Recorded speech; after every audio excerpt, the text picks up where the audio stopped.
The tapestry of life, where every thread holds a story, America in black and white emerges as a haven for the voices echoing through the heart of our communities. In this podcast, we wade through the rivers of our collective experiences, celebrating the vibrant hues of change brought forth by the whispers of hope and the roars of action. It's more than just a conversation.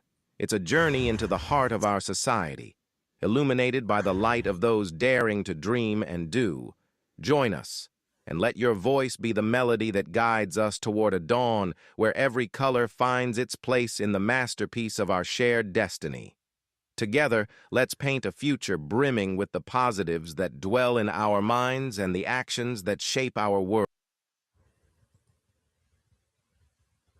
Good evening, ladies and gentlemen, and welcome to America in Black and White. I'm your host, Charles King. Tonight on America in Black and White, we welcome a man whose life story is a testament to endurance, calling, and purpose-driven leadership.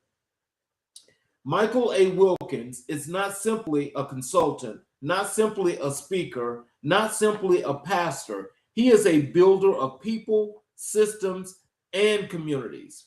For more than 25 years, he helped reshape Washington state government through accountability, transparency, and operational excellence. And in 2025, he stepped boldly into entrepreneurship as the founder of Doge Consulting LLC, carrying with him a lifetime of wisdom, discipline, and service. But Michael's story begins long before the titles.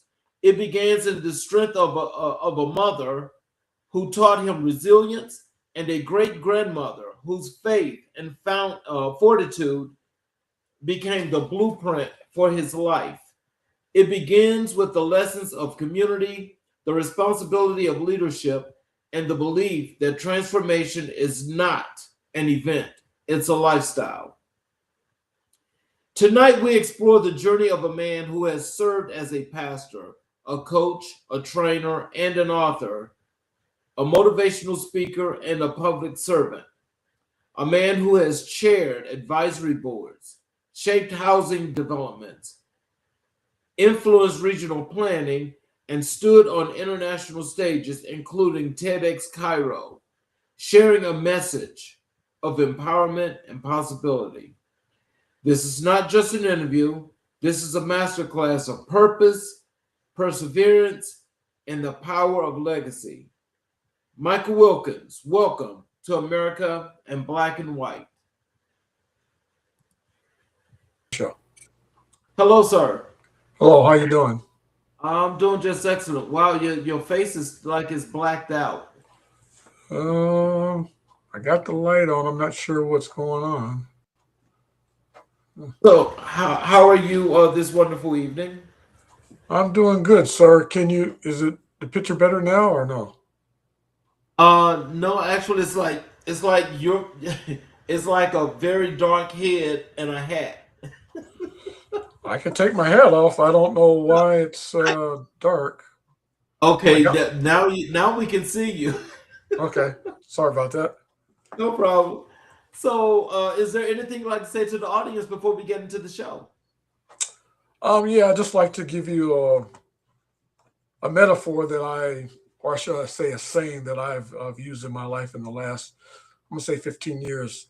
What you think about, you bring about. I believe that whatever thought process comes to your mind, your soul, your spirit, you bring about the vibe, and it manifests itself that day, that week, that month, sometime in your life. So be careful what you say. Wow, I like that. So let's get into the part where I like to start off, where I like the audience to get the opportunity to learn a little bit about who Michael A. Wilkins was before you got to be where you are now. When you look back at your childhood, what's the first moment that told you leadership was part of your destiny? When my mom became the president of the PTA at my school, she was always sort of a pillar in the community, feeding people, doing things for people. But when she became the president of the PTA, it was no joke. She was taking no prisoners. She wanted to make sure there was change in the school, especially for minorities. Being that she was a white woman having black children mixed with Chinese, it was a different time and age then, and things weren't just given to us. So she didn't take things for granted. And so my mom was always my hero, but she gave back in a way that endeared my spirit, my brother's spirit, to kind of duplicate it in a different way when we became of age. What values did your mother instill in you that still guide your decisions today? Love, just personal love, sharing, kindness, passionate, and execution. One thing that my mom did, she was very organized.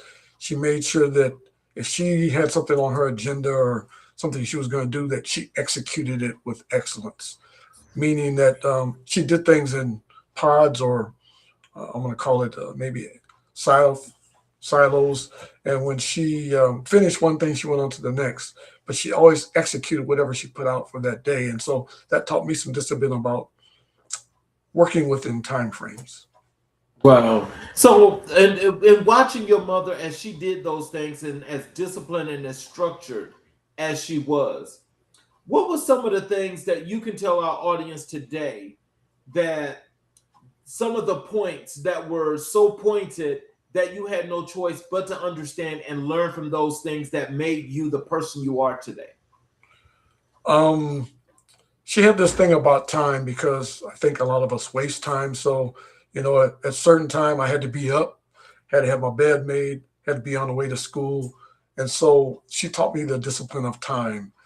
And that's one thing I think is important in leadership, is that, we only have 24 hours in a day. A lot of it's wasted. I found out employees, most of the time, they work 2 or 3 hours. The rest of the day is wasted. They're meandering around or doing something else. And so she taught me to execute time, but to do it in a way that was effective and hold everybody accountable while holding myself accountable. So your great grandmother played a major role in your life. What was her greatest lesson to you? She taught me about the spirituality of God and church, and she was another person to give back. She was on the board of the church. She helped build the church. She was somebody that was family oriented. We had to have Sunday breakfast and dinner all at the table. There was no ifs, ands, and buts about it. We all had to sing on Sundays together as a family. And so she instilled in us that family trait, and to carry it forward. And little did I know she was helping me become a leader. When I was a little kid, I didn't know that. But when I got older, before she passed away, I shared some of the things I had done. And, it made me cry, because I was like, why am I doing this, Grandma? She's like, I taught you. I was like, yeah, you taught me. You taught me well, a little too well.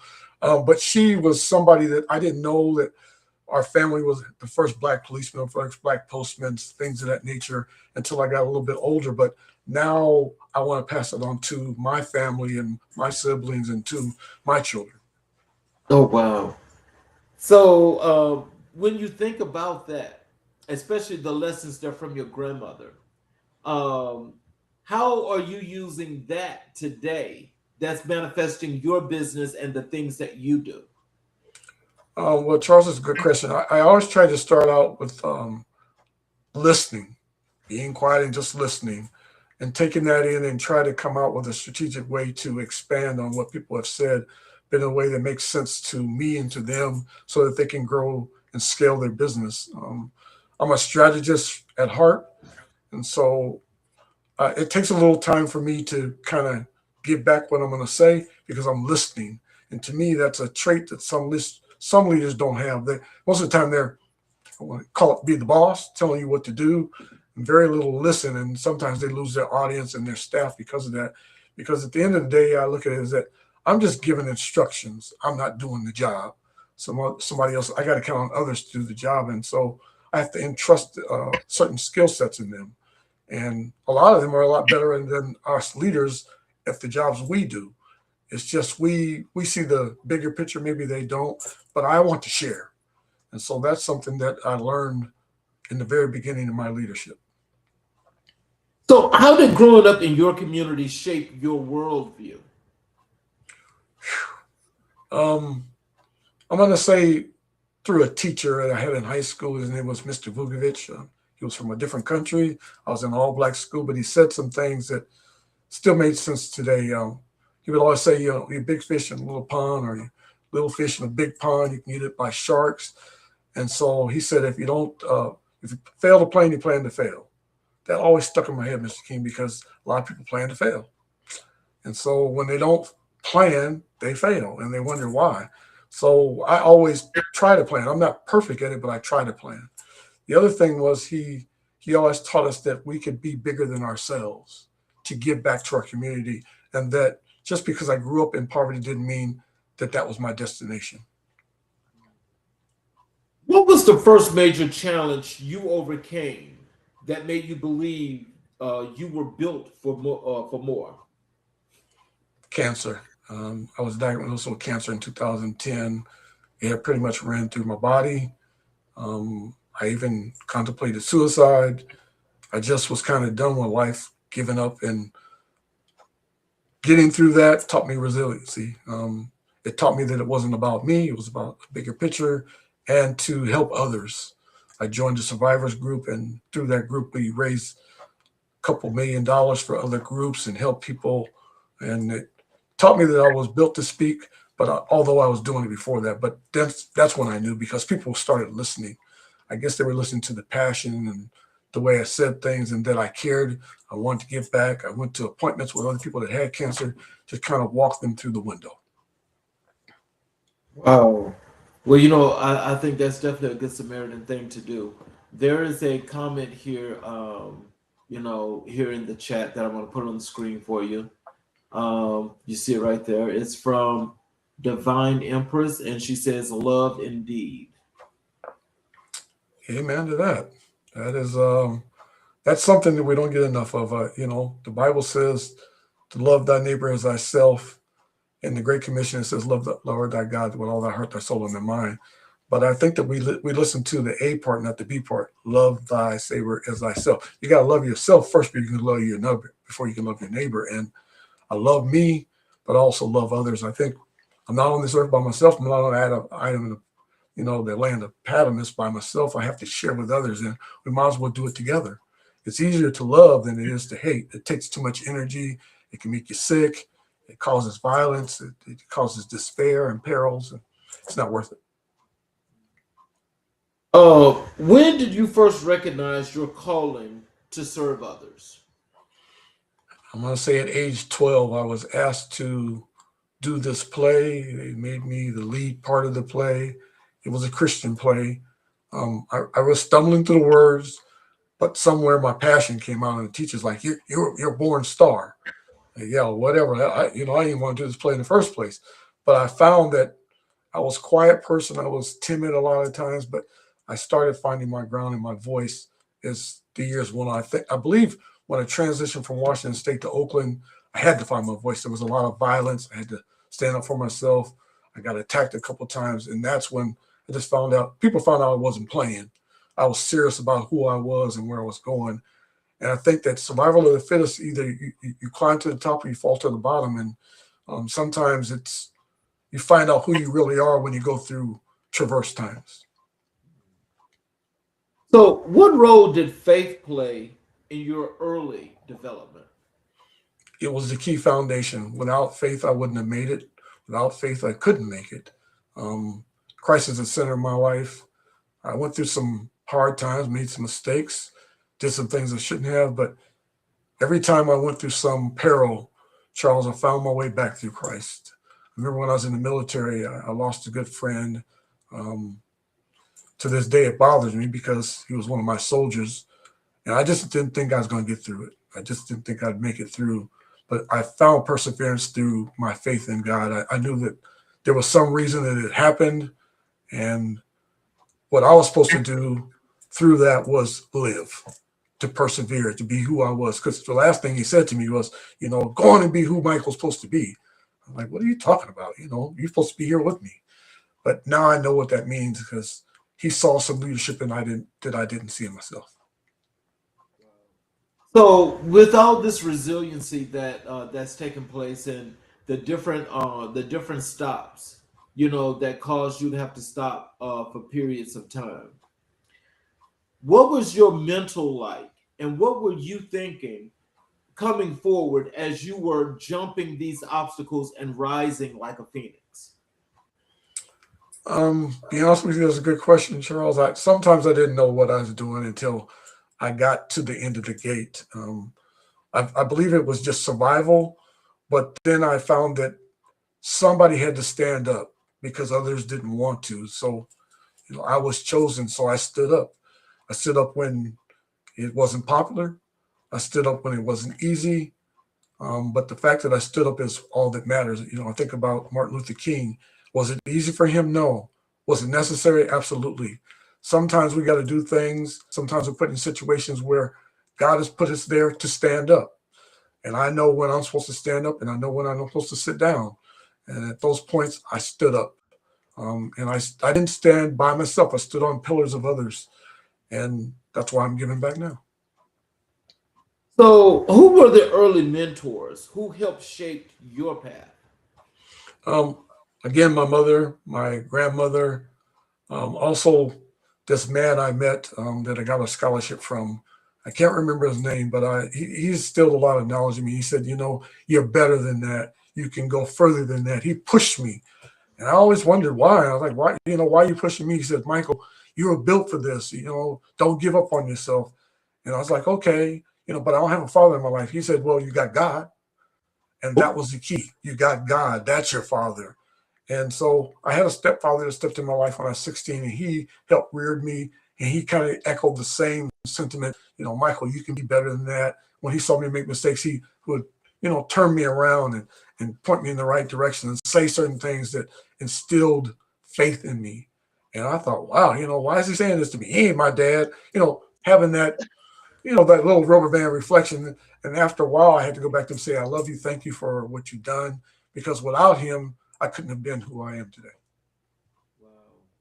So, in with his rearing and with his help, did it? Tell us, how did that shape you? As a young man growing into adulthood to be your own man. How did that shape you? It shaped me because for somebody that didn't help birth me, didn't give the seed to my mom, to have that kind of indelible love felt special because my father wasn't in my life. He came back, when I got a little bit older. But for somebody to do that, it just seemed a little bit odd. But every time he said something or showed me a way, I found that he was never wrong. He knew some things that I didn't know, but he always supported me. And he always, if I made a mistake, it'd be like it wasn't the end of the world. Sometimes when you make mistakes, you think your parents say, go on about your business, I'm done with you. He never said that to me. And that stuck with me. And that felt like God, right there in my presence. He did say to me one time, you're going to be on the big stage. You're going to be a motivational speaker. And I was like, yeah, you're out of your mind. That's not going to happen. Not me. No way. But here I am today. And so, I had to eat a little bit of crow, and I had to thank him for allowing me to get through that pathway, but seeing me through it as well. So, what is one childhood memory that still fuels your purpose? One childhood memory that still fuels my purpose is a family trip that my brother and my mother and I took to California. It disrupted our life, Mr. King, because we lived in Washington our whole life. That's all we knew. When we went to California, we stopped in Richmond to look with our cousin. And, all we wanted to see was the flashing lights of San Francisco, the big buildings. Little did I know that wouldn't transpire immediately. But when we got to Richmond, we got a wake-up call. And that wake-up call was about our culture and who we were as people, as men, and as boys. And I'm thanking God that we got to go through some trying times there. The first day we got there, we were shot at. We saw some gang fights. We had never encountered that in Washington. And so we had to grow up fast. But what I found is that we didn't have to respond the same way they were reacting to their environment. That was just something that's what they knew, but it wasn't who they were. And so our cousins and I, we made a pact that, we wouldn't do that. We would try to be men in the home, provide for our family. So the first summer we were there, we had to go to camp. We had to work hard. And we brought all this food home, and it showed me something that I had never encountered before that we could persevere. So, how did your upbringing prepare you for the work you do today? It gave me the concrete foundation to understand that there are steps to progressiveness. One, you got to have a firm foundation, and that's my faith. Second of all, you got to have accountability. Otherwise, you can't accomplish anything. Somebody's got to be held accountable. And thirdly, you got to know that you're going to make an impact, either negative or positive. And you got to make sure that it's positive if you want to create an environment that you can come back to that's endearing. And so those three pillars in my life have meant a lot because they came from the foundation of my family. Let's transition over to your work as an author. What inspired you to begin writing? My bout with cancer, the fact that I made it, the fact that my medical team saw something in me that I didn't see in myself. They asked me some questions and they asked me to do something, Charles, that I wasn't willing to do, nor was I gonna do.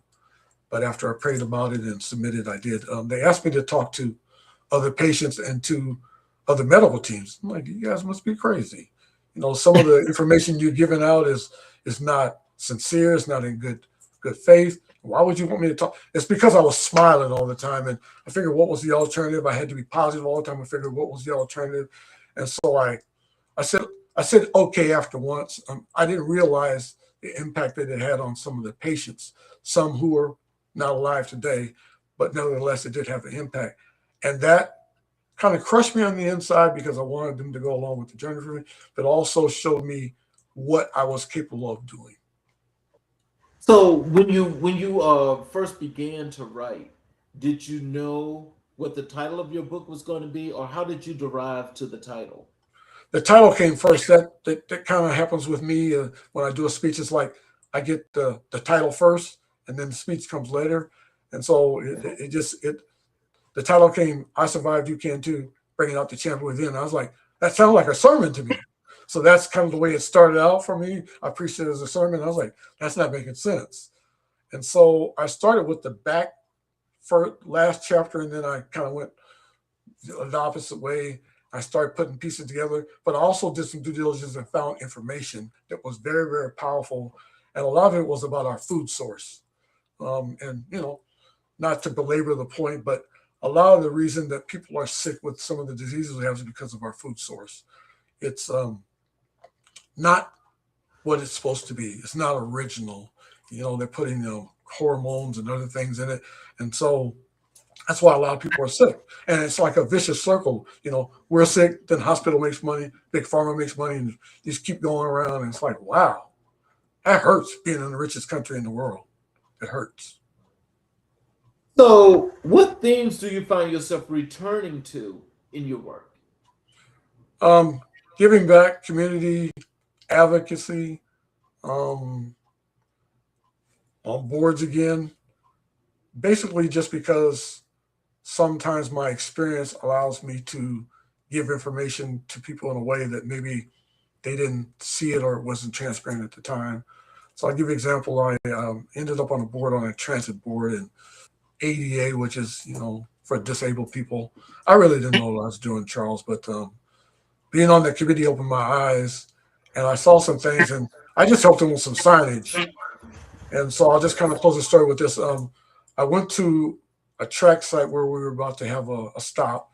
And I saw 15 different signs from 15 different agencies, all saying different things, going different directions. And I was like, wow, I can see, I can walk, I can touch, I can sense, and I'm confused. So could you imagine with somebody that can't see or hear? And so I said, like, you guys need to all get rid of those signs and maybe just have one, not thinking the committee would listen. And so they all said, okay, we'll put one sign. Well, we saved 2 lives in the first 2 weeks because we had some people crossing over the railroad tracks that could not see in directions they were not supposed to be going.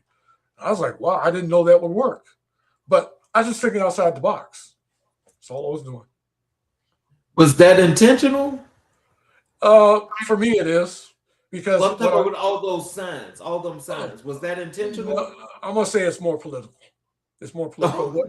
What I found working with government is that they don't communicate with one another when there are different factions for various reasons. Because too many chiefs, not enough Indians is the kind of terminology I would use. So, how does your writing reflect your personal journey? Through the obstacles I had to overcome. So in the book, it talks about some of the relationships that I failed at, some of the jobs that I didn't do well or excel at. It was because of my mindset. My mindset was always living in the past. Why did I have to grow up poor? Why did I have to grow? That woe is me. And I found out that, what? God had me right where he wanted me. He had me where he needed me. And so I had to say, thank God, and just turn it around and make it positive. What message do you hope readers carry with them after reading your work? That it inspires them and gives them hope, and also gives them a reflection that we all are built on something to give back. We're not here for ourselves, we're here for others. Otherwise, why would we have relationships? So, give back. It helps expand who you are. It helps relieve a lot of what's inside, and you find out you become a better person because of it. So when you when you did write your book and you released it, how was it? How was it when your book first came out, and how is it doing now? And what are some of the what's some of the feedback that you're getting back from your audience or from your fans that are reading your work? I will start off by saying this: when you write a book, make sure you read it yourself. I found a lot of misspellings from the publisher, so I had to republish it and do it again. Second of all, I wanted to do a book launch. It never happened because I got sick again. But I found that when I started having speaking engagements, I'd take my books with them and sell out. Every time I just sell out. And so the book hasn't done what I wanted to do, but it has reached the people I wanted it to reach.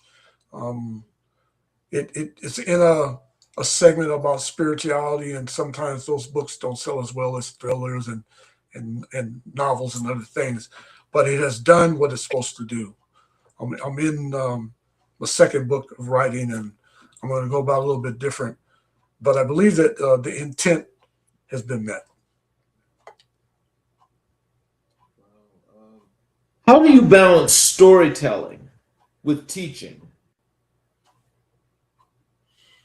To me, storytelling is teaching. I just believe that you have to do it in a way that's relevant, in a way that's passionate, in a way that the audience understands why you're saying what you're saying.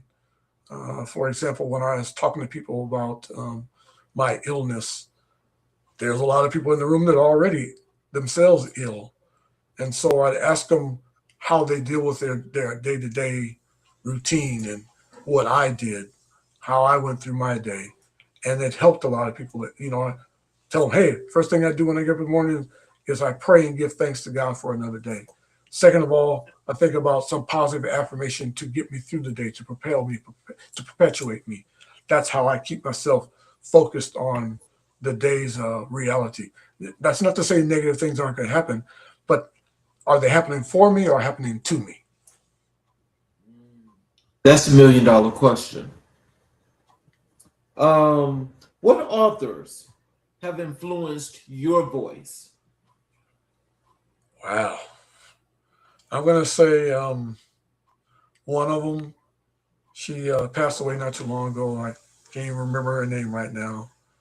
But she was a poet. She was in a lot of movies. She talked about Harriet Tubman and some other people. Martin Luther King, another person.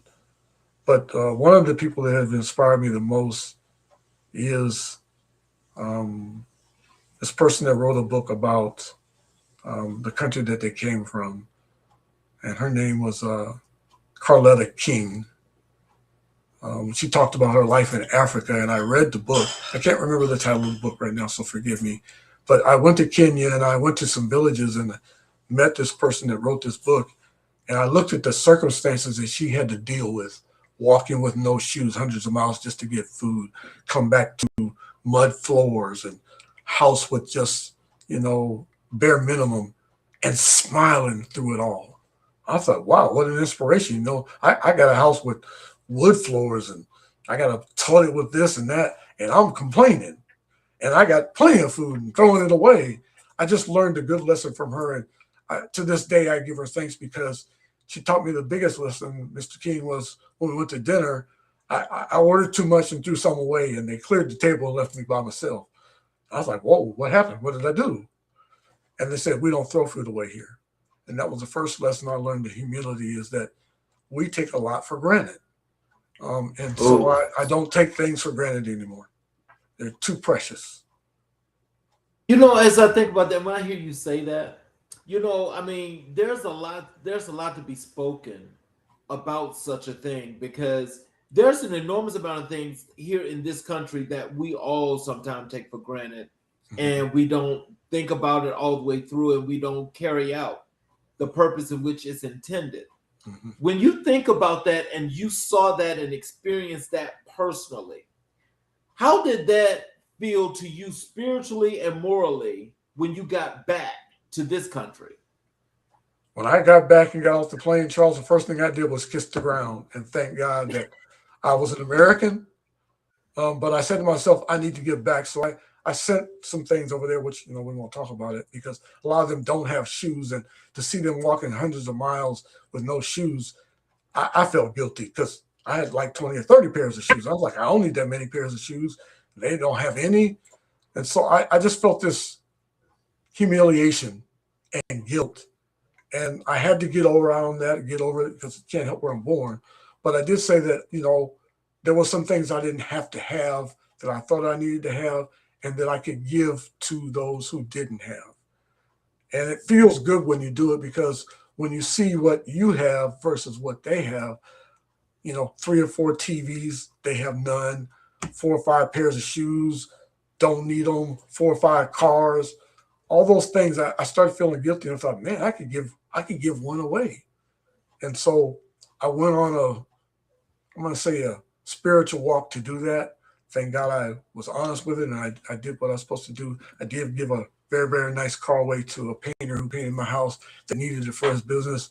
It was hard to do, Charles, but it was necessary. It was necessary. Yes, sir. I wish that more and more of us could actually do what you did and follow your footsteps, because I call that not just leadership, but that's really helping to build a village, because it was definitely needed. And that's what giving back should be about for all of us. Yes, it should. What role does writing play in your healing and reflection? It allows me to release these endorphins of past hurt, pain, misfortune, obstacles that I went through. When I'm writing, I'm able to get through those moments and not relive them again. And it also, I believe, is helping somebody else walk a path that they need healing as well. So that's why I do it. Not just to help me as a reflection, but to help others. So how do you approach writing about difficult or personal topics? Usually I do that through a healing process. This next book I'm writing is about mental health, and having dealt with it myself, and having 2 relatives that have committed suicide. It's a reflection. It takes me back. I sometimes I see their faces, and I wonder, why do they end up in that space? I don't totally know, but I do know that I don't want to see anybody else walk that way. And so I want to help them with their mindset. We're all going to go through something. That's part of this sin nature we have. But as I said before, Charles, is it happening for you or happening to you? Your circumstances don't dictate your destiny. You do. How you respond to what you hear, how do you respond to what you see, makes a difference. And my mom and my grandmother taught me the responses, to act with kindness, to act with love. And that has helped me through. That doesn't mean that I don't get a little crazy sometimes. I'm human. Sometimes I want to knock folk out, but I know that the end result is they're probably going to want to do the same. So how are we resolving that? We're not. And so I just have to think with kindness. And I believe that love always wins. What's the most powerful feedback you've received from a reader? You helped me. Wow. When somebody says you helped me, wow, it makes me cry. And so like, wow, that really touched you like that. Yeah. When some people say they heard that, well, you said you believe it. When you believe it, you achieve it. I'm like, yeah, you do. It's mindset thing. What you think about, you bring about. That helped me. Well, I said sometimes it stops you in your tracks when you say it to yourself, because what we think half the time is where we end up. A lot of times people end up, why am I in prison?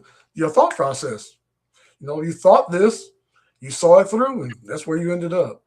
And so think about that in totality, is that if I think positive, the universe is going to respond the same way.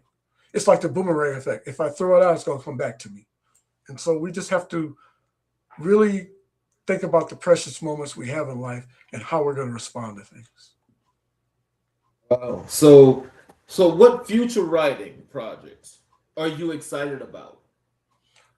This next one that I'm writing on, about mental health, and also this speech that I'm writing that I'm supposed to be speaking overseas at some point. I'll just give you the name of the speech. It's called "Awaken to Arise," but it's about arising and awakening in moments when folk are asleep. Societies have fallen into a still moment of complacency and feel like everything's all right, and all hell's breaking loose all around us. I mean, we got this war, we got people that are hating you because of your religion or your beliefs, people hating you because of your color. This is not a time to get comfortable. When people hate you of your color, one thing my grandmother always taught me, Mr. King, is that at the end of the day, we might have different skin color, but we all bleed red. That's our commonality. So if we all bleed red, we have something in common, and we need to get over ourselves. And so I feel like we're falling asleep, though, because there's so much abundance with the few and lack with so many. We're fighting when we don't really have to. We don't fight for what? If you believe in God, you're going to have provisions for yourself. And there's enough out there to share. We just got to find a way to share it. And what I'm finding is that when you don't share it, somebody's going to come steal it anyway. You might as well just share it. Makes common sense. Well, here's a comment from Dr. Lorenzo Carswell. He says, "Good evening, gentlemen." Good evening, Dr. Carswell. Good evening, Dr. Got to get you back on the show soon. Good evening, sir. So let's talk about your work as a motivational speaker, because you mentioned as you was a child, and you said your stepfather told you that you was going to be a speaker, and you said you didn't think that would happen. So as we are here today, can you tell us what was your first experience speaking to an audience?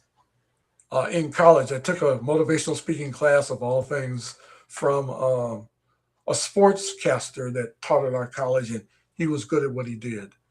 And he had me get up and speak out promptum about Black history, and I faltered. But then I just got it all together, and I started speaking about my mom, and I got this standing ovation. I was like, "What is this going on here?" But that gave me the firm foundation to step out of my comfort zone and speak about things that felt relevant to me, because women weren't accepted at the time. My mom was going through crisis with mental health, and she went to school with Angela Davis, of all people, and she started to step up her game about things she was saying. We went to the Black Panthers Church in Oakland, and Angela Davis got shot at, and my mom just wasn't having it. And so we started a protest, and that's when I got my first lesson about speaking up and motivational speaking, because I had to say some things about my mom, because people were saying that, she's an all-Black crowd, white woman. And like, who she thinks she is? I was like, leave my mom alone. And that's where it started.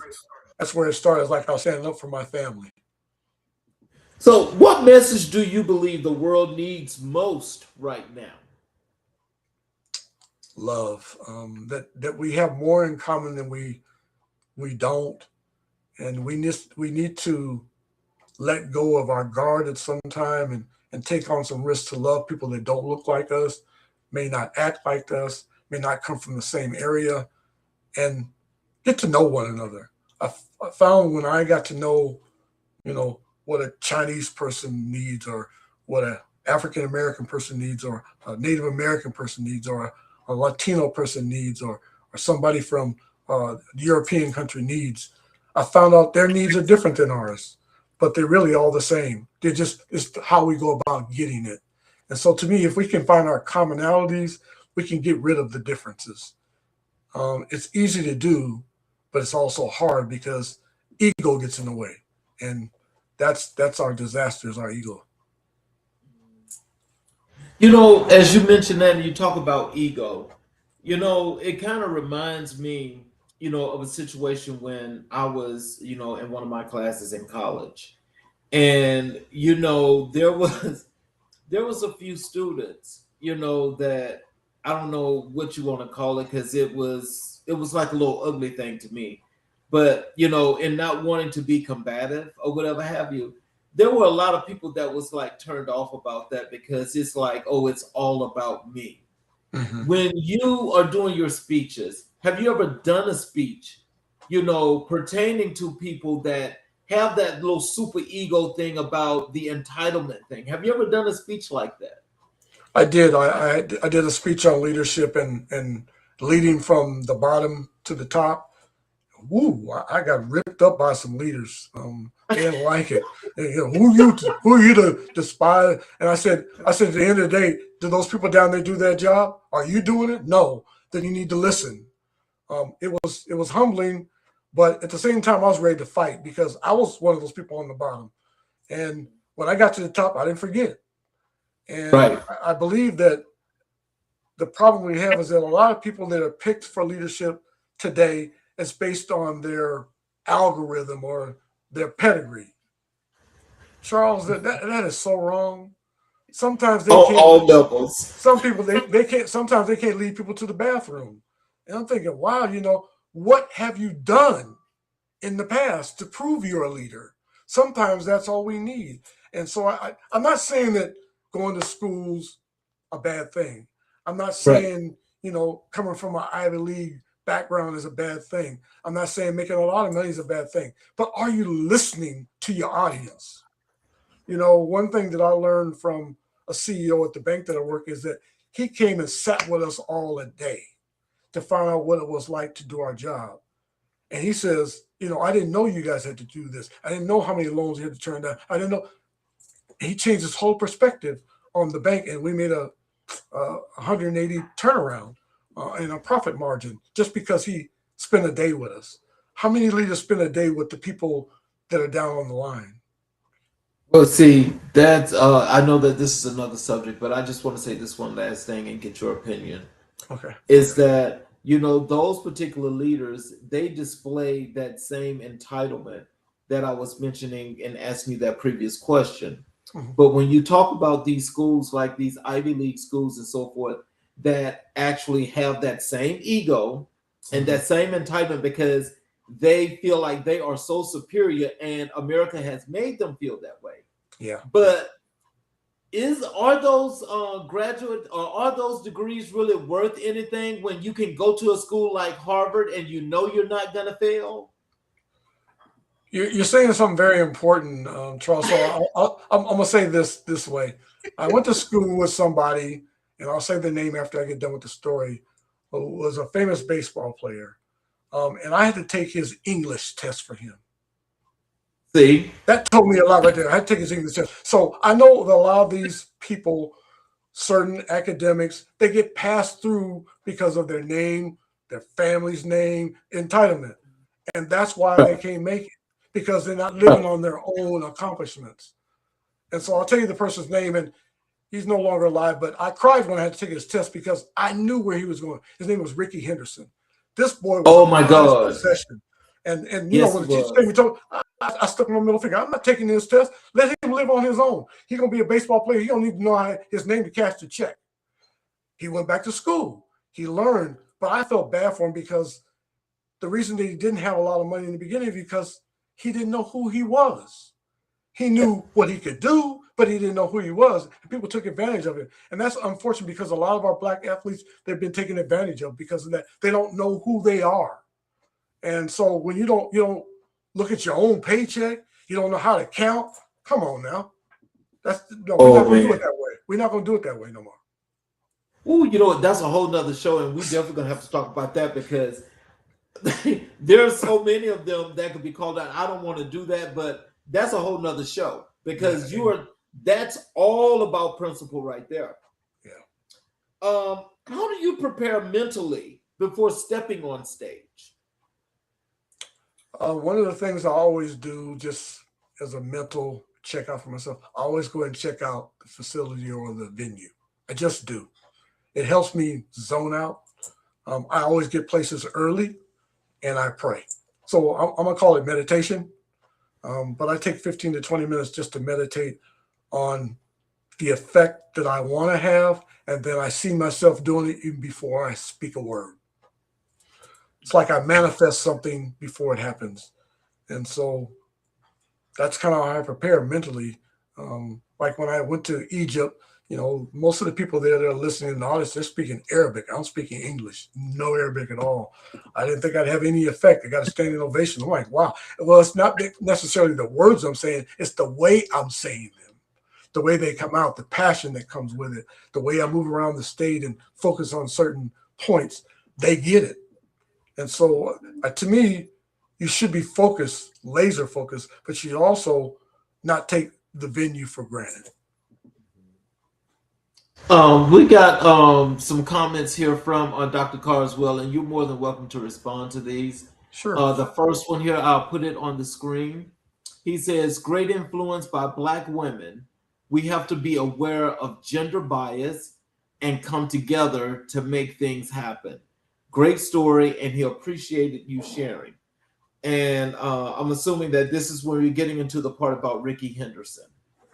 Yes. I don't want people to believe that I'm belittling his name because I'm not. He was like a honor badge for me because I got to meet him later on in life. Not that I told him that I helped take this test or anything, but when I saw the growth in him and I saw the family values that he had, it changed my whole perspective because, to be honest with you, I was angry with him. I didn't know why.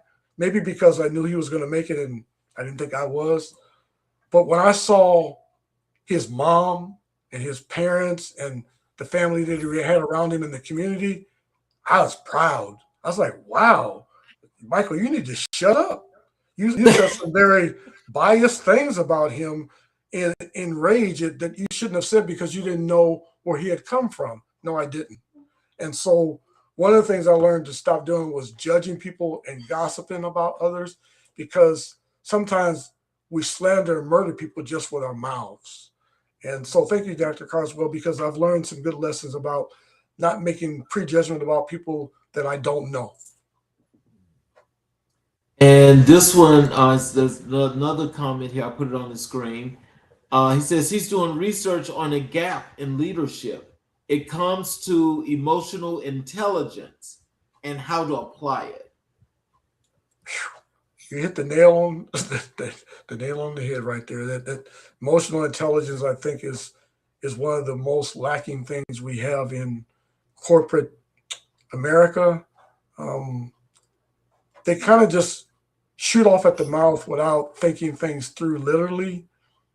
They don't think emotionally. And a lot of times it's that, as you said, Mr. King, that they feel like they're owed something, that entitlement, because they have this title. And this is what I've told people in organizations where I've been the boss or the CEO is you can fire me at any time I'm not being a leader. Because if I'm not being effective, then I'm not the CEO anyway. Right. How many of them are going to come and say that? How many of them really believe that they need to be put on notice when they're out of character? And they won't do it. Most of them won't do it because the shareholders won't allow it. Well, you should, because if I'm a shareholder, I'm going to vote against it. And that's another thing that I would tell people in society to do is get on a board. They're not that hard to get on. I got on boards just because I spoke up, not because I'm smart. You know, that's what I thought. You have to be smart to get on board. No, you don't. You just got to be an advocate. You got to want to stand up and make change. And that's easy to do if you believe in what you're doing. And this final comment here, is about Ricky Henderson, is are you serious?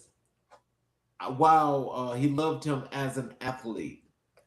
And, so I just think that, as just mentioned, because Ricky Henderson was a great athlete. I followed his baseball career as well. And, those things that you're mentioning, a lot of that did seep out after he passed. Yeah. But, as you're saying, if you didn't know him, you wouldn't understand that. And I think that's the whole point about that. Yeah. Well, I'm glad that people recognize the space that I was speaking in, but I have to tell you this story, Mr. King, Mr. Coswell, and others that are on the podcast. I didn't know my grandson's a star baseball player in the Richmond area of California. And guess who showed up at one of his games to give his endorsement? Ricky Henderson. Oh, wow. Yeah, my grandson's grandfather on the other side somehow knew him because of his prominence in the area, and he came to the game and signed something. When I saw the picture, I cried again. I was like, wow, he's really giving back in a big way. Not just because it was my grandson, because of the area. It's not a privileged area to play baseball in. I thought, wow, there you go, Ricky. Thank you. Thank you for who you are. And again, I'm sorry for the things I've said in the past, but thank you for being bigger than me. Wow. What was the moment you realized your voice had an impact? When I really feel like I've done a couple speeches while in government. When I went to Egypt, and I was the last person to speak in the TEDx International that night. It was late at night, Charles. It was like 10 o'clock. I'm ready to go home. I'm ready to eat. And they called me up. And I'm like, I gotta hit it out the park. And when I got up, I paused for a moment. I was kind of real praying. And the first word out of my mouth was, "You need to hear this." And, people stood up. And when I got done, I saw people clapping and standing up and running towards me. That's when I knew my impact. I was like, wow, they understood what I was saying, and I'm not speaking their language. That's when I knew my impact. So how did TEDx Cairo change your perspective on global influence? Culture. I learned, number one, about my own culture, being Black, being African-American, about some of our roots. But it's when I got in front of the pyramids, Mr. King, that my whole perspective about life changed. Because I kept looking, I was like, how did they build those? 3,000 years ago, how did they get those right angles? And how? And it's still there today. And I thought to myself, they had to know some stuff we didn't know, but they had to have God with them. And so I vowed to God to that day that I wouldn't look at things the way that I did before with my own eyes. I would look at them spiritually. And that changed my perspective, because when I came home, I had a little bit more respect for the things that I had, my home, my relatives, my family, everything just changed. I thought, wow, I've been taking a lot for granted. And there's some people over there that ain't got nothing. And so that really changed my perspective. And I'm so thankful for my coach to allow me to come over there, say what I had to say, and for the experience I had with the people around there.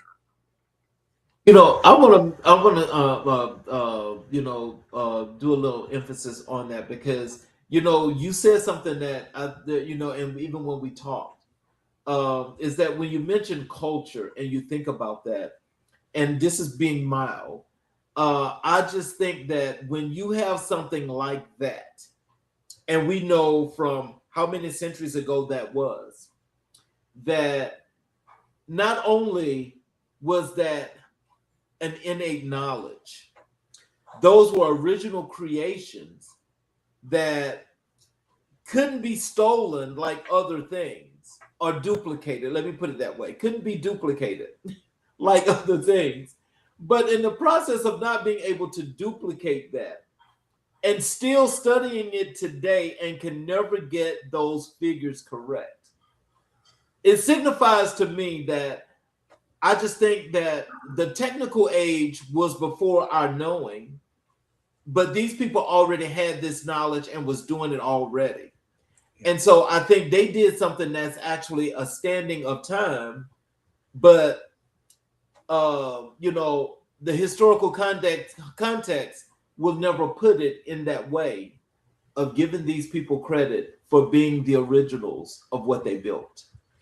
You're so right, Mr. King. But they don't have any other way to put it. It's still there. They can't deny it. They have to acknowledge it. I'll tell you this: that if people, I would say go if you can go. But when you look at the Finks, they tried to blow it up. That's why one of the eyes is gone. Didn't work. Still there. Right. I won't say what countries have tried to steal some of the artifacts, but you can read about that in the news. They had to bring it back because they don't understand it. So that tells you that God inspired them to do something that just can't be done. People have tried to climb the pyramids. They stole some of the copper that was on top, but they never stay for long. They always come back, how'd they get it up there? Well, science, math. They had technology that stood the test of time. So this technology, like you said, it's been around forever. And to me, we work in time, but God doesn't. God doesn't work in time. And so, enough said about that. He gonna do things the way he want, and we have to receive them. Well, we know who the mathematicians were. There you go. It was black people. It was black people. Here's another comment here. Right, sir. Use our voice. Our ancestors suffered for our rights. Great talk, Mr. Wilkins. Yeah, let's never forget. Thank you for that comment. Let's never forget the people that set the precedents. That suffered for what we take as just common today. The Martin Luther Kings.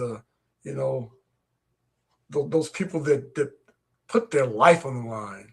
I think about Jesse Jackson, who just passed recently, and Andrew Young, and some of these other people, Angela Davis, and some of those folk. They way ahead of their time, And the fact that we just take it as common that we can go and vote, they're trying to take that away right now. Exactly. And so don't take it as a grain of salt. Be humble. Go vote. That was one of the first things that I learned in high school, Mr. King, was to go exercise my right to vote. And I've been doing it ever since, and I'm not going to stop. And, who I vote for is my business. But and so I tell people, don't take that for granted, because it's something you need to do. And then if you don't vote, don't complain about the outcome. Well, you have to remember, we were taught civics. They took that away. Yeah. This is true. What's the most memorable audience reaction you've ever received?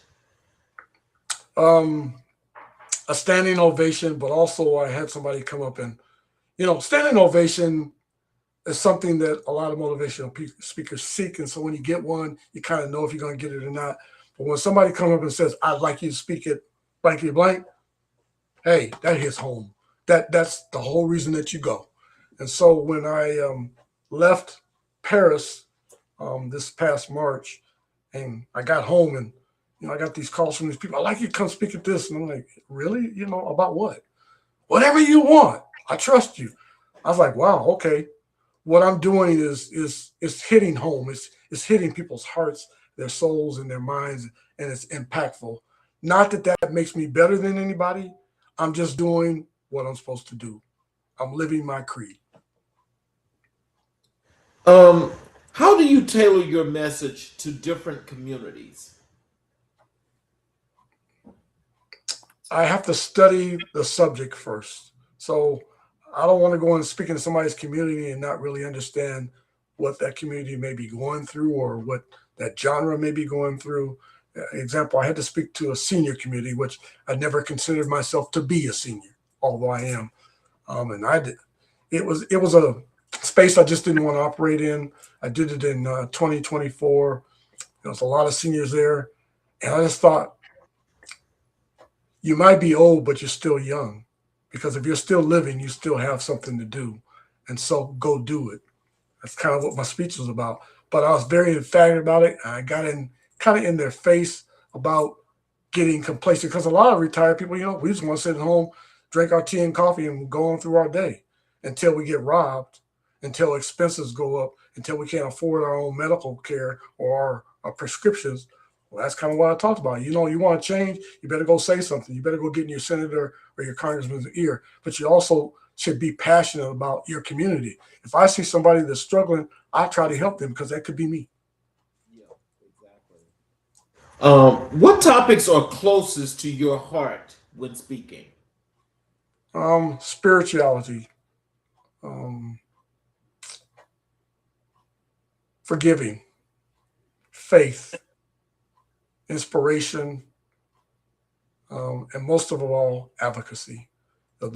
Advocacy is the biggest one for me, because some people don't have a voice.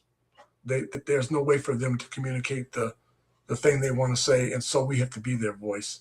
And so I've chosen to be that voice within reason. I'm not the only one, but I'm going to study the subject as well.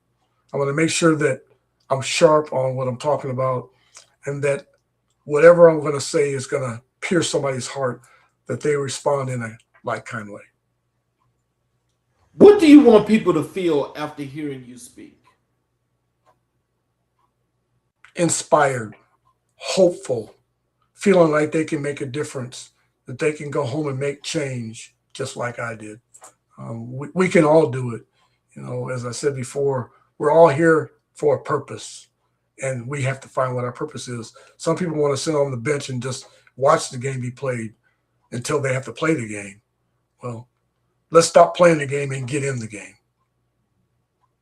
So how do you stay inspired as a speaker? Because I know that's got to be a lot. By listening to other speakers, my pastor, being around influential people in my community. I go to a lot of different events, and I'm a sponge. So listening to them inspires me. That's how the first person that ever inspired me to want to speak was Martin Luther King, when he gave his I Dream of speech. I started regurgitating it myself, and I got up and started preaching it. And I thought, wow, I want to do that. But I wanted to do it. I wanted to do it back then for fame. Now I want to do it for impact. Totally different. So let's transition down to your work as a pastor and faith leader, because you mentioned so much about your spirituality and what it means to you. Can you tell us what led you to become an ordained pastor? That was a battle with God. I ended up in a church where my family was oriented with, my dad's side of the family, just attending. And one day they asked me to talk about a subject for Martin Luther King's birthday. I'm like, okay, I can do this. I've done that before. And so I got up and gave a speech, Wake Up America, We're Not Free Yet. And overwhelming response. Number one, because of the subject matter, and they said, where'd you get that from? I said, well, I spoke about it several years ago. It's just been something in my head. You're a good speaker. You're meant to be a pastor. I'm like, no, I ain't. I just want to get up and speak today. But I went home guilt-ridden, because I was like, people don't just say that to be saying it. And 3 people said it to me, which is divine. And so I was like, God, what do you really want from me? Be careful what you ask God for, because he sat me down and told me about myself. And that's when I just gave in and said, okay, put me in training. Next thing I know, I was in charge of Sunday school, superintendent, in charge of this, in charge of that, finances. And it just became natural for me. So when I got up to speak, it was just something natural, but I also wanted to share the stage with others, especially women, because I felt like some of them had passion that was being bottled up. And so that's kind of how I got started. So how does ministry influence your leadership style? Mostly with integrity and trust, because to me, if you're going to be a pastor or you're going to be a person of faith, you got to have some integrity and some trust. So I try to be a man of my bond. If I say I'm going to do something, do it, because you lose a lot of people right there. You say, hey, I'll be at church at 9 o'clock and then they're 10:15. You ain't no pastor to them. And so be the Jesus they want to see, because we have to be a reflection of him. And so I try to set myself in a foundation of humility, first of all. I'm a man first. I'm a pastor second. And I may make some mistakes, but don't take it personal and hold me accountable. But I always want to be transparent about what I'm trying to do. So if I say I'm going to do something, do it.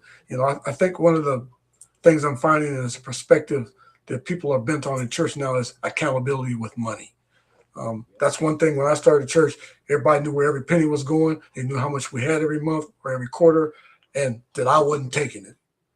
And when it was being spent, a lot of times it was being spent on the community or, the congregants there within. But, when they find that, you done bought a gold Cadillac and people are still hungry, they're going to be upset.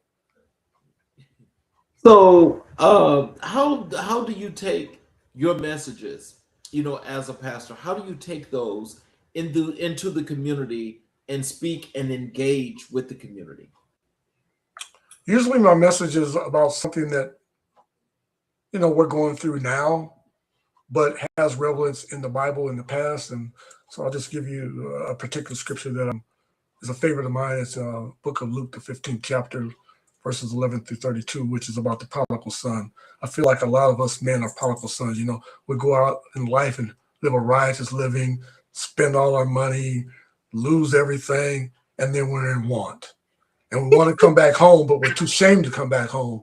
We're carrying a tail behind us, and we don't want to admit that we've made some mistakes. And the father's just waiting with his arms open, like, come back home. And so I had to go through that. I had to come back home one time, and after I'd done some things wrong. And I remember my mom saying, whatever made you think that the door wasn't going to be open? And when she said that, I was like, because of what you said when I left. But, sometimes they say things they don't really mean.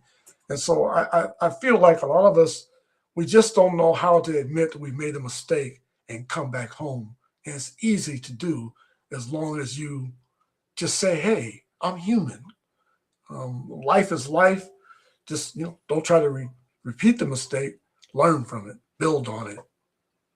Well, you know how them egos are now. Some of them are bulletproof, Mr. King. Some of them are bulletproof. You can't get through some of these hard heads. But let me tell you somebody, God can. When he gets you down in that gutter and you ain't got nothing else but some slop to eat, you'll wake up. You'll be like, I'm in a pigsty and I'm in the feces and I ain't got, that's where I'm at. I want to go home now. You'd be like, come on, but you got to change your perspective in the way you're going to respond to things and listen. And, I think for me, I'm going to speak for me, not all men, but some of us have a problem with listening because of the way culture cultivates us, man. We're meant to be strong physically, but emotionally we're shut down. Yes. Open up. That's where you can grow.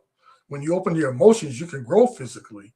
And so to me, we have to be more responsive to our emotions and our feelings. Not that they matter very much, but we have them. So what role does compassion play in your work? It's the most important thing. It's critical. If you don't have any passion, how can you be empathy? How can you have any empathy if you don't care about what you're saying or you're doing and how you touch people? So to me, it's critical. That's got to be the foundation of all of it. So how do you balance spiritual leadership with professional leadership? It's got to be the pinnacle of my professionalship. I can't go into my professional life without my spirituality because I'll lose my way. So I'll give you an example. When I first got promoted as a leader in the government, I wanted to stick up my spear and cut some heads off and walk forward and tell everybody who I was. And I found that just wasn't going to be effective. And so what I did instead was showed how much I cared about the staff, and they responded in like.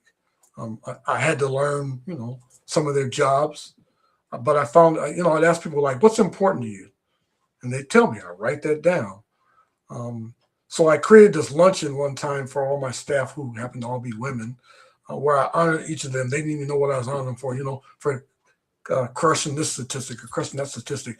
And the next week, they did even better. And they asked, well, why'd you do that? Because I need you. That's what I said. I need you. What do you mean you need me? I can't do this job without you. I'll fail. I'm nothing without you. And so when you surround yourself with people that know they're cared about, they usually respond in kind. So tell us, what's the most powerful testimony you've witnessed? The most powerful testimony I've witnessed.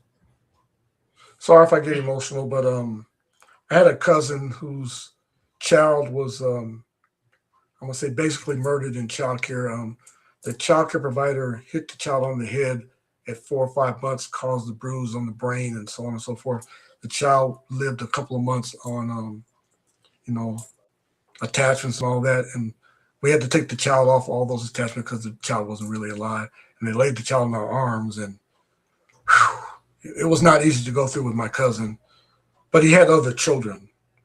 And so when somebody stood up and said, what about your other children? That changed his life. That doesn't, he still had to go through his grief moment, but it made him become a better father to the children that still lived. They're like, you still got 4 other children that you need to be a father to. Don't shut down now. Don't shut down because he's not breathing anymore. Although we know he's gone, we're sorry. It hurts, but you got to live for these other 4 children. And I saw him change in a way that I never saw him change. And he inspired me to become a better father. Situations like that, especially some unfortunates that happens in some of these daycares with toddlers and babies. I guess it is unfortunate, but did they ever, as far as like for you and your family, did you guys want to make sure that these that they got qualified people to do this? Because there was spurts where that was happening a whole lot. Well, what's ironic, Mr. King, was I was overseeing childcare policy in the region where that happened, so I took it personal. But she was a personal childcare provider, not licensed, unlicensed, which was problematic in itself. She was going through the process, and my cousin left the child there out of desperation, even though he was told not to. He kind of did it out of desperation. So without blaming him for all that, we just walked through it. I said, you got to do your due diligence, even on family. You got to do background checks, but then you also got to make sure it feels good in the heart. Because like you said, that just because they're licensed doesn't make it all right. It happens there too. But right. We learned a good lesson. We did change some policies on the way we did child care licensing. So back then we were doing background checks on everybody annually. I got it changed to quarterly. So we started doing it because, if you commit a crime and you wait till the next annual, they might have committed 4 or 5 crimes by then. So we got it changed to every quarter. That costs a lot more money, but because of that death, they allowed it. So how do you help people navigate seasons of struggle? By being transparent about my own struggles. It's the only way I can help them. That I'd be lying and say if I didn't have my own struggles that we all don't have struggles. So I just try to be honest about my own struggles and, deal with it with humility and transparency. I told somebody about, having too many babies mamas and that I wasn't proud about that I, was getting slammed for child support, and I learned a good lesson that was my circumstance. Not to blame anybody. I'm not going to say that, they took it on a black man. I made those choices, but I paid every penny. And so I told people from now on that I don't just think with, the orifices of my body, I think spiritually. Because I think sometimes, you see a 32, 24, 36 bottle body, you'd be like, whoa, no, I ain't thinking that way. Because I don't know, I got to open up the page to read the book. And sometimes when you read the book, you're like, man, I wish I hadn't even read that book. And so Michael thinks a little bit different.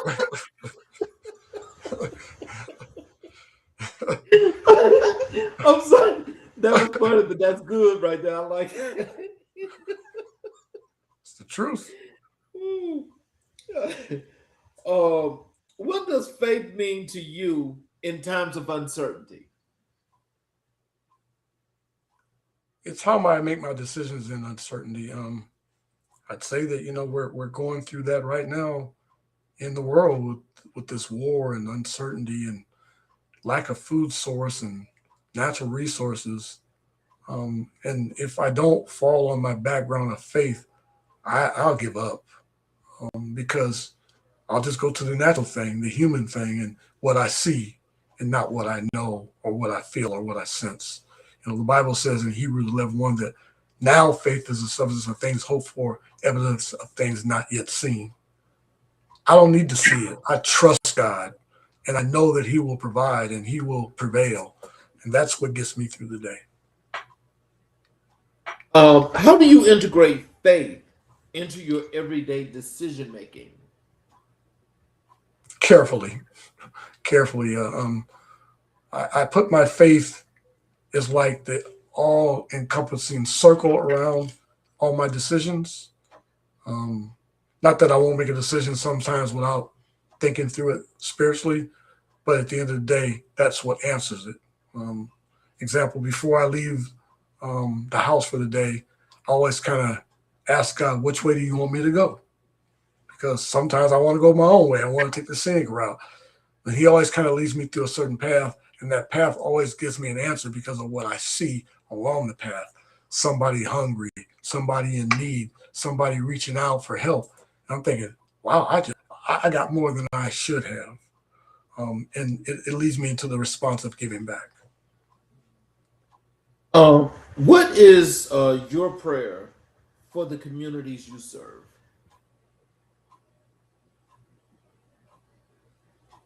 To find compassion through Christ Jesus.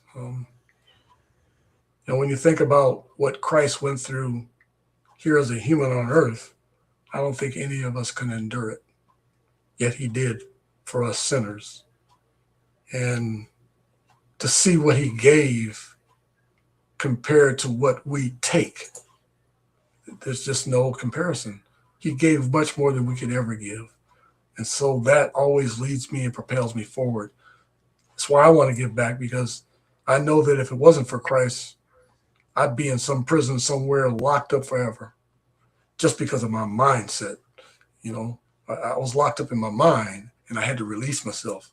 I had to release myself from all the past hurt, all the past burdens, all the past pain, and things that I thought I should have accomplished in this competition that we're in with other men. I'm not in competition with anybody but myself. And that's the way I look at life.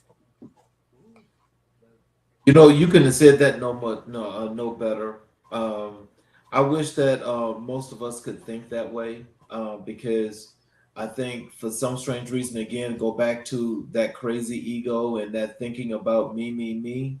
I think it's when you were talking about timing, this is the wrong time for that. So I hope that can change.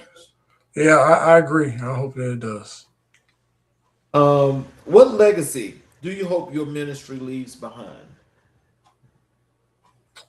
I hope that my legacy leaves behind open doors for others that were closed, that may now be open because of things I said, places I served, that they don't have to go through the hoops that I necessarily had to go through or my foreparents had to go through, and that it inspires them to open other doors that are not open now. In industries that I'm a musician as well, have family that are musicians, and entertainment is hard to get through. I've given up on it several times. I play locally, play in the church. The reason I've given up on it is because, sometimes I thought I didn't have the sauce to make it. But that's not true. Sometimes it's just the family you come from or the person that's promoting you. But I'm promoting me and God's promoting me, and that's all that matters.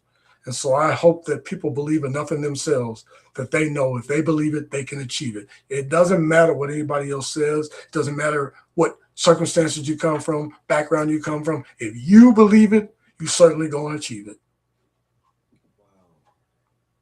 So in closing, can you tell us, do you have any words of wisdom and encouragement for our audience? Can you tell them how to connect with you via social media, your Sure. website, any of your Sure. services, things of that nature that they can get? Sure. If you would like to reach me, you can reach me through deutschconsulting@yahoo.com, which is my email. Um, my social media on IG is Positive Is Me 4600.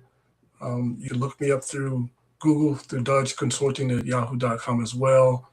Or you can even reach me by telephone number. I want to give out my telephone number. I'm not going to answer everybody that call, but I'll give my telephone number to people that are serious about what they're trying to do, and that's 253-651-6606. If you really are trying to reach your destiny and I can help you, I will, and you probably can help me as well. That's kind of where I will leave it. Alrighty. Before I do my closing, I want you to know that I'm going to close with a monologue. But I like to say some things to the audience. Do you have a few minutes after the closing of the show that I can chat with you for a few minutes? Absolutely. Alrighty, thanks. So for those of you that are watching on all of our streaming channels, including our YouTube channels, if you have not yet subscribed to any of the channels, I ask if you would please support us by subscribing to the channels, enabling all notifications where every time we do a show, I do a post, or there's anything in there that's working with the community, you guys can be a part of it, and I would definitely appreciate that. So in closing, I want to say, Michael, your journey reminds us that leadership is not a title, it's a lifestyle. It's the courage to stand in the gap, the discipline to build systems that serve people, and the humility to acknowledge the shoulders you stand on. Your mother and great-grandmothers poured into you a strength that now pours into communities, organizations, and individuals across this nation. Your story is a blueprint for purpose. Your voice is a catalyst for change. Your work is a testament to what happens when calling meets commitment. Thank you for sharing your heart, your wisdom, and your legacy. And with us tonight on America in Black and White, I want to say thank you. I want to thank everyone for listening. And I will tell you, please come back and watch us again tomorrow night as we have another great show for you. You all have a great evening.